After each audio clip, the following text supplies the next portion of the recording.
Maraming tao ang nagbabayad ng pera, magpapakimo, magpapayaman ng mga doktor na wala namang magagawa para pigilin ang araw ng kamatayan mo. Para saan? Gumagastos ka ng pera para saan? Para humaba ang buhay mo para saan? Para magpatuloy ka wala kang pag-asa? Ano ang klaseng buhay ang walang pag-asa? Para saan ka nabubuhay? Para saan? Sa trabaho mo? Sa pera? Madadala mo ba yung pera mo sa hukay mo? Magsabi nga kayo ng isang bagay sa mundong ito, isa lang, na sulit ubusin ang buong buhay nyo na madadala nyo sa kabila. Kahit yung anak nyo hindi nyo madadala, kahit yung asawa nyo, pamilya nyo, kalusugan nyo, trabaho nyo, pera nyo, hindi nyo madadala. Walang tao sa huling araw na siya naghihingalo sa kanyang kama ang magsasabing sana nag-overtime pa ako, sana mas marami pa akong pera. Kundi ang kanyang hinihiling sa huling sandali ng kanyang pag-aagaw buhay, sana may oras pa ako. Oras ang pinaka-importante sa buhay ng tao. Pera madaling kitain. Oras, saan kayo bibili ng oras? At saka saan kayo bibili ng kapayapaan? Saan kayo bibili ng kasiguruhan? Saan kayo bibili ng buhay na walang hanggan? Nabibili ba yung kapayapaan? Daming tao tatakbo sa gobyerno para magpayaman. Tapos iisipin ng mga mamamayan, masamang tao yan, magnanakaw siya. Samantalang siya din magnanakaw. Masamang tao yan, sinungaling siya. Samantalang siya din, sinungaling. Masamang presidente yan, nagmumura siya. Samantalang siya din, nagmumura. Kaya sino sa atin na makapagsasabing mabuting tao ako? Wala. Wala po. Ang tao, hahatulan ng Diyos, susukatin ng Diyos, patunayan mo muna na totoo ka. Kasi kung totoo ka, bakit may cancer yung asawa ko? Kung totoo ka, bakit may sakit yung anak ko? Kung totoo ka, bakit mahirap ako? Bakit magulo yung buhay namin? Lahat ba ng walang cancer, maka-Diyos? So pag inalis ng Diyos yung cancer mo, magiging maka-Diyos ka? Lahat ba ng may pera, maka-Diyos? So pag ikaw ay pinayaman at magkaroon ng pera, magiging maka-Diyos ka? Walang nakakalapit sa Diyos kung hindi ang Diyos ang unang lumalapit sa tao. Ano ba ang masasabi mo sa Panginoon na hindi na niya alam? Ang mga taong mayayabang, imbis na makinig, ay magmamalaki at makikipagdebate. Imbis na makinig sa Diyos, sasabihin niya, alam ko na yan eh, ito yung tama. Samantalang pag tinignan mo yung buhay, wala kayong makikita ang pag-asa, hindi niya makikita ang Diyos sa buhay niya. Ang alam lang niya is makipagtaasan dahil mayabang siya. May isang mayabang na sinipa mula sa langit. Ang pangalan niya ay si Satanas. Kaya ang taong mayabang ay kailanman hindi makakatayo sa harapan ng Diyos. Lalo na ang taong kampante na at kontento sa buhay niya. May relihiyon na ako eh. Pero ang sinasabi nito, mas gusto ko magtiwala sa isang relihiyon kung saan hindi ko alam kung saan ako mapupunta. Mas gusto ko magdasal sa isang Diyos na nakalambitin sa simbahan, na may mata pero hindi nakakakita, na may bibig pero hindi nakakapagsalita, na may kamay pero hindi nakakahawak at may paa pero kailangan pambuhatin ng mga tagasunod niya. Ang mabuting balita ay si Kristo ay namatay para sa mga makasalanan. Si Kristo ay namatay para sa makasalanan. Hindi namatay si Kristo para sa relihiyoso. Hindi namatay si Kristo para sa mayabang na nagtitiwala sa reliyon niya. Walang mayabang na nakakatayo sa harapan ng Diyos. Ang mga mapagpakumbaba lang ang makakatayo sa harapan ng Diyos. Walang tao masasabing, ang dami kong alam. Alam ko na lahat yan. Pero wala naman din kasiguruhan at hindi nyo makikita sa kanyang buhay ang katotohanan ng kanyang sinasabi. Gaya na sinasabi dito, marami magsasabing, alam ko, kilala ko ang Diyos. Ang tanong, sumusunod ka ba? Alam ko na si Kristo ang Panginoon. Ang tanong, kinikilala mo ba? Ito po ang mabuting balita. Si Kristo ay namatay para sa mga makasalanan. Kung kayo ay nagtitiwala sa inyong sariling relihiyon na hanggang ngayon ay takot pa rin kayo mamatay, hindi po ito ang katotohanan. Dahil ang katotohanan ay isang tao, hindi po konsepto. Sinabi ng Panginoon, ako ang daan, ako ang katotohanan, at ako ang buhay. Walang nakakalapit sa Ama kung hindi sa akin dadaan, sabi ni Kristo. Wala daw nakakalapit sa Ama kung hindi kay Kristo dadaan. Wala nakakalapit sa Ama dahil marami siyang alam sa Diyos. Ang daan lang para makalapit sa Ama ay sa pamamagitan ni Kristo. Ngunit sino si Kristo sa buhay mo? Buong buhay mo, ikaw ay nagsisimba hanggang ngayon takot ka pa rin mamatay. Buong buhay mo nagsisimba ka pero may sarili ka pa rin pag-aakala kung paano ka maliligtas. Gaano katagal ka na sa buhay mo hanggang ngayon sira pa rin ang iyong pamilya. Hanggang ngayon takot ka pa rin. Paano naliligtas ang inyong mga anak kung kayo mismo hindi nyo alam kung kayo ay ligtas? At hindi kaligtasan ng habol ng tao. Para kung ang tao ay naghahabulan sa Diyos para siya ay maligtas at makaiwas sa impyerno, para ka na nagpakasal sa isang tao para sa pera niya, sa kung ano yung makukuha mo sa kanya, hindi dahil sa taong iyon. At kung lalapit lang kayo sa Diyos dahil pagagalingin niya kayo, payayamanin niya kayo, o ililigtas niya kayo mula sa impyerno, nagkakamali kayo. Dahil wala nakakalapit sa Diyos sa sarili niyang kagustuhan, kundi sa sariling kagustuhan ng Diyos. Ang Diyos ang lumalapit sa tao. Ang tao lumalayo sa Diyos. Ano ba ang ginawa ni Adan nung una? Kundi nagtago. Ang tao nagtatago sa likod ng relihiyon para makapamuhay siya ayon sa gusto niya.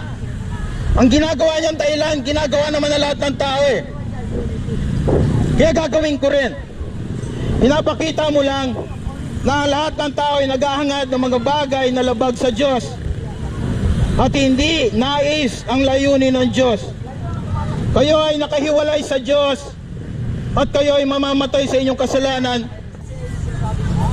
Magpakumbaba kayo ngayon sa ilalim ng mga salitang ito na si Kristo ang Panginoon at walang taong nagmamalaki sa kanyang sarili na makakaabot siya sa kanyang sariling kaluwalhatian at kaligtasan ang maliligtas. Ang naliligtas lang ay yung mga taong magpapakumbaba at umaamin na wala silang kayang gawin upang iligtas ang kanilang sarili. Ang mga nililigtas lang ng Diyos ay ang mga mapagpakumbaba. Walang mayabang na naliligtas. Maaari ka makipagtunggali, makipagdebate, pero ano ba ang totoo sa usapan? Ano ba ang totoo? Napaka-importante na malaman yung totoo dahil ang kasinungalingan na hindi nagdadala sa buhay na walang hanggan. At bakit ako mag-aabala? Na wala naman ako makukuha sa inyo. Di katulad ng mga nangangaral sa kalsada, naabutan kayo ng sobre. Di katulad ng mga umakit ng bus, naabutan kayo ng sobre. Di katulad ng mga kulto na nandito na namimigay kunyari ng mga libro. Dahil makakaabot sila sa kaligtasan pag mas marami silang naibenta. Wala kayong kayang gawin upang iligtas ang inyong sarili. Wala kayong kailangan gawin para mapunta ka impyerno dahil papunta ka na doon. Kaya kailangan mo ng tagapagligtas. At si Kristo ang Diyos na nagkatawan tao para sa kaligtasan ng mga makasalanan. Kung umaamin ka na wala kang kayang gawin upang iligtas ang iyong sarili, kung umaamin ka na ikaw ay makasalanan, para sa iyo si Kristo. At kung kayo ay hihingi sa Diyos ng tagapagligtas, ibibigay niya sa inyo si Kristo. Hindi niya kayo bibigyan ng relihiyon. Kahit sinong tao pwede magsimba. Kahit sinong bakla pumapasok sa simbahan. Kahit sinong mayabang nagsisimba. Kahit sinong taong sinungaling nagsisimba. Madali magpanggap sa simbahan. Ngunit sino ka kapag wala nakakakita sa iyo? Sino ka kapag wala kang kasamang tao? Sino ka sa harapan ng Diyos? Gaya ng mga tao sa ating binasa, kahit alam nila ang sagot na ang pagbabautismo ni Juan ay galing sa Diyos, ang mga tao alam na ang sinasabi ko ay galing sa Diyos at wala silang maibibintang na kasinungalingan ang sinabi ko, Pero dahil ayaw nilang maniwala, gaya ng mga pariseo at pare, mamamatay sila sa kanilang kasalanan. Sabi ng Panginoong Yesus, kung hindi kayo maniniwala na ako ang tagapagligtas, mamamatay kayo sa kasalanan nyo.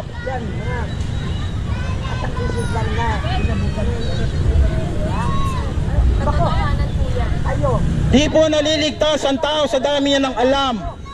Kailangan sinabi ng Panginoon na maging kagaya kayo ng bata bago kayo makapasok sa kaharian ng Diyos. Ano ba ang katangian ng bata? Kung bakit sinabi ni Jesus na kailangan nyo maging bata? Ang bata hindi nagdadahilan. Ang bata hindi kagaya nito na nagyayabang. Ang bata ay hindi nakikipagdebate. Sa sinabi ng nanay, magbihis ka anak, lalabas tayo. Yes, nay, sige po. Magbibihis siya na hindi siya makikipagtalo. Ang bata ay sumusunod sa magulang niya. Pero ang tao sa dami ng kanyang alam, nagtitiwala siya sa kanyang alam gaya ng mga pariseo na dahil sa marami siyang alam, siya ay maliligtas. Ngunit ang mapagpakumbaba lang ang nililigtas ng Diyos. Kung ang mga salitang ito ay nangungusap sa inyo, ang natitira sa inyong gawin ay ang magpakumbaba sa harapan ng Diyos at hingi ng katotohanan ng Diyos. Panginoon, ano ba yung totoo? Gusto ko magkaroon ng kapayapaan at kasiguruhan. Ano ba yung totoo? Importante yung totoo. Kahit sinong sinungaling ay magdidemanda, magsabi ka ng totoo. Bakit? Dahil mainam lang magsinungaling kapag siya yung makakalusot. Magsisinungaling ang tao kapag may pakinabang sa kanya. Pero para sa kanya, naniniwala siya na importante ang katotohanan. Pero pagdating ng mga bagay patungkol sa Diyos, yung kanyang sariling paniniwala ang mananaig. Lahat ng mga taong makasalanan at abot langit ang listahan ng kanilang mga kasalanan, ang mga taong madidilim ang kanilang nakaraan, ang mga taong napakalaki ng kanilang kasalanan, na binitiwan ang kanilang sariling pagtitiwala sa kanilang sarili at nagtiwala sa nag-iisang anak ng Diyos sa kanyang tinapos na gawa sa krus, sila lang ang naliligtas. Kaya ang langit ay puno ng mga makasalanan. Sinabi ng Panginoon sa mga kaparian, mas mauna pa ang papasok sa kaharian ng langit ang mga prostitute at ang mga kawatan kaysa sa mga taong relihiyoso. Si Kristo lang ang nakapagliligtas, hindi po yung kaalaman natin. Si Kristo lang, dahil siya ang katotohanan. Sabi niya, ako ang daan, ako ang katotohanan, at ako ang tagapagligtas. Walang nakakalapit sa Ama kung hindi sa pamamagitan lamang ni Kristo. Walang ibang kaligtasan kundi sa pangalan lang ni Jesus. Walang ibang kaligtasan kundi sa pangalan lang ni Jesus. Wala pong ibang kaligtasan kundi sa pangalan lang ni Jesus. At kung tatawag kayo sa pangalan na nag-iisang anak ng Diyos, sa Diyos na hindi nagsisinungaling, na nagsabing lahat ng tatawag sa akin ay maliligtas, walang lalapit sa akin ang mapapahiya na lumapit sa akin. Ganun na lang ang pag-ibig ng aking Ama sa sanlibutan na binigay niya ang kanyang nag-iisang anak upang ang lahat na magtitiwala sa nag-iisang anak na to ay hindi na mapahamak, kundi magkaroon ng buhay na walang hanggan. Kung ito ay yung pinaniniwalaan, para sa iyo si Jesus. Ganon din sa Diyos. Hindi nyo gugustuhin yung mga bagay sa Diyos kung hindi nyo siya kilala at hindi kayo kasal sa Kanya. Dahil ang Diyos kapag nangako, hindi bumibitaw. Hindi nagbabago yung pangako niya. Pag sinabi niyang ililigtas kita, ililigtas ka niya. Pag sinabi niya makakaasa ka, makakaasa ka. Pag sinabi niya maliligtas siya, hindi siya nagsisinungaling. Hindi kanya binibigyan ng maling pag-asa, kundi tunay na pag-asa. Kapayapaan sa mundong napakagulo. Kaya tumakbo kayo mula sa inyong kamatayan tungo sa nag-iisang Diyos na nag-aalay sa inyo ngayon ng buhay na walang hanggan. Malaya kayong lumapit sa Diyos. Ang pumipigil lang sa inyo ay ang inyong pag-ibig sa kasalanan. Ngunit sinasabi ko sa inyo, ang taong umiibig sa kanyang kasalanan ay parang isang taong umiibig sa kanser niya, napapatay sa kanya. Ang isang taong umiibig sa kanyang kasalanan ay para isang taong umiibig sa mamamatay taong pinatuloy niya sa kanyang tahanan. Walang binubuhay ang kasalanan. Si Kristo lang ang nagbibigay ng buhay. Walang binibigay na buhay ang marami kang alam. Si Kristo lang ang nagbibigay ng buhay. Walang ibang kaligtasan sa mundong ito kundi sa Diyos na tumatawag sa inyo ngayon na lumabas mula sa mundong ito. Bakit hindi kayo lumalapit sa Diyos? Gayong bukas ang daan para sa kanyang kaligtasan. Tahimik ba yung buhay niya? O takot kayo mamatay? Sa tingin niyo ba nakatayo ako dito na mag-iingat ako kung may sasaksak sa akin? Na wala akong tiwala sa mga sinasabi ko sa inyo para pahiyain yung sarili ko dito? Sabihin niyo sa akin kung ano yung pakinabang ko na magmukha akong tanga sa inyong harapan. Upang sabihin sa inyo ang mga bagay na hindi niyo pa naririnig at masakit pakinggan. Sabihin niyo sa akin kung may mali sa sinasabi ko. Kaligtasan ang inaalay ng Diyos sa pamamagitan ni Kristo. May mali ba? Maliban lang na ikaw ay ibang relihiyon na nagsinasabi mo si Kristo ay tao lang, o si Kristo ay propeta lang, o si Kristo ay isang espiritu, o si Kristo ay isang energy na kailangan nyo pang gumawa ng mabuti para maligtas kayo. Kung kailangan nyo gumawa ng mabuti, para saan pa namatay si Kristo? Gaano karaming kabutihan para masabi nyo, okay na, tanggap na ako sa langit. Nahit ko na yung kota. Gaano karaming pera para sabihin nyo, nakawala na yung kaluluwa ng kamag-anak ko sa purgatorio. Gaano karami? Di nyo alam? At wala rin kayong pakialam. Dahil hindi mahalaga sa inyong katotohanan. Kung kayo mismo ang tatanggi sa katotohanan gaya ng mga kaparihan ng panahon ni Jesus, mamamatay kayo sa kasalanan niyo. Mamamatay kayong walang tagapagligtas. Ngunit bakit nyo tatanggihan ang nag-iisang kaligtasan na inaalay sa inyo ngayon? Paano kayo maliligtas kung tatanggihan nyo na meron pang ibang kaligtasan maliban kay Hesus Kristo? Sino kayo sa harapan ng Diyos? Hindi sino kayo kapag nasa simbahan kayo. Sino si Kristo sa inyo? May Diyos ka pero mahal mo yung mundo. Gusto mo makinabang sa kalangitan pero gusto mo mamuhay sa kamunduhan. Para isang puno na dalawa yung bunga. Yung santol gusto mamunga ng ubas. Yung mangga gusto mamunga ng kamyas.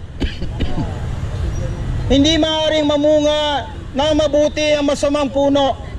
At hindi rin maaaring mamunga ng masama ang mabuting puno. Ang lahat ng binigyan ng buhay ng Diyos ay bagong nilalang. Hindi na siya bagong taong nagpakabayat, kundi yung pagbabago ng galing sa loob, binigyan siya ng bagong puso. Hindi ng pusong patay dahil kahit gaano katagal niyong basahan ng Biblia, ang isang bangkay sa morgue ay hindi ito mabubuhay. At kahit ubusin ko yung buong panahon ko sa kakasigaw dito ng patungkol sa Diyos, ang hindi naniniwala kahit anong sabihin mong totoo ay kailanman hindi maniniwala. Parang yung mga kaparian sa binasa natin, ayaw nila maniwala na yung ginagawa ni Juan Bautista ay galing sa Diyos, at ayaw nilang kilalanin yung sinabi ni Juan Bautista na itong taong to, tignan nyo, siya ang kordero ng Diyos na nag-aalis ng kasalanan ng sanlibutan. Pero ayaw nilang maniwala. Kaya sinasabi nila, di ko alam. Kaya kontento sila sa kayabangan nila na porke marami silang alam ay tatanggapin sila ng Diyos. Samantalang wala silang kayang ibahagi sa inyong kaligtasan. Ang meron lang sila puro ere at kayabangan. Wala naliligtas sa dami ng alam. Ang sinabi ng Panginoon, ang karya ng Diyos ay para sa mga bata at paslit. Di sa mga tao nagmamalaki na ang dami niyang alam. Ang salita ng Diyos ay kasi libre ng hangin na dumadaan sa inyong ilong. at ng tibok ng puso na nararamdaman nyo sa inyong dibdib ngayon, kung tunay nga na hindi nyo kayang iligtas ang inyong sarili, ano ang pumipigil sa inyong lumapit kay Kristo na siya nakapagliligtas? Napakaganda ni Kristo. Sobrang ganda ni Kristo, grabe. Wala na kayong makikita ang kasing ganda niya. Dahil hindi lang niya kayo dito bibigyan ng kasiguruhan at kapayapaan, buhay na walang hanggan. Nagsisinungaling ba ang Diyos? Hindi. So sinabi ni Kristo na sino ang magtitiwala sa akin ay hindi na mapapahamak at magkakaroon ng buhay na walang hanggan. Nagsisinungaling ba siya? Hindi. Bakit tayo niyo maniwala? Ano pumipigil sa inyo magpakumbaba at kilalanin siya bilang Panginoon na magmamayari ng lahat? Kayo ba may-ari ng buhay nyo? Sige, gaano karami yung alam nyo? Gaano karami yung pera na pwede nyo ibayad sa Diyos para mapigilan yung, Lord, hindi mo ako pwedeng patayin ngayon kasi may pambayad akong pera sa iyo. Sige nga, sino sa buong mundo ang makapagsasabing meron akong sapat na pera para hindi ako mamatay ngayon? Wala! Ibig sabihin, walang kayang gawin ang tao. Ang kaya lang niyang gawin ay magyabang sa dami ng alam niya, pero wala siyang kasiguruhan sa buhay na walang hanggan. Bakit kayo magtitiwala sa tao? Ba't kayo magtitiwala sa akin? Malaya niyong buklatin to. Namimigay kami ng libreng Bible, walang bayad. Kukunin nyo lang. Kukunin nyo lang. Sa inyo na yan, walang bayad. 5 lang to. Sorry, hindi. Ito lang yung nagastos namin. Kami lang din ang bumibili nito. Malasakit para sa mga wala. Kung sino ang gusto, kunin nyo, sa inyo na yan. Hindi na tayo magkikita kahit kailan. Nawa magbunga ito sa inyo ng katotohanan. Hanapin nyo ang mukha ng Diyos habang kayo'y nabubuhay pa ngayon. Dahil ang susunod natin pagkikita ay sa harapan na ng hukuman ng Diyos. Kung saan nahatulan ng Panginoong Yesus ang lahat na nabubuhay sa mundong ito, ang mga namatay at ang mga mabubuhay pa, ay tatayo lahat sa harapan ng Diyos sa hatutulan niya. Yung mga pinakatinatago niyong sikreto ay lalantad sa huling araw. Merong examination. Merong oras na pass your paper. Hindi nyo pwedeng baguhin yung sagot nyo kapag nabigay nyo na at naipasa nyo na ang buhay nyo. Wala kayong pwedeng baguhin sa mga nagawa nyo sa araw ng paghukom. Ang lahat ng pagbabago ay ngayon. Ngayon lang kayo maaari magsisi. Ngayon kayo maaari maligtas. Bakit kayo kumakapit sa reliyon na hanggang ngayon hindi nyo pa rin alam kung ligtas kayo? Magtiwala kayo kay Kristo, sa tagapagligtas, sa Diyos na nagkatawan tao, na nabuhay bilang matuwid, nagampanan ng kautusan ng Diyos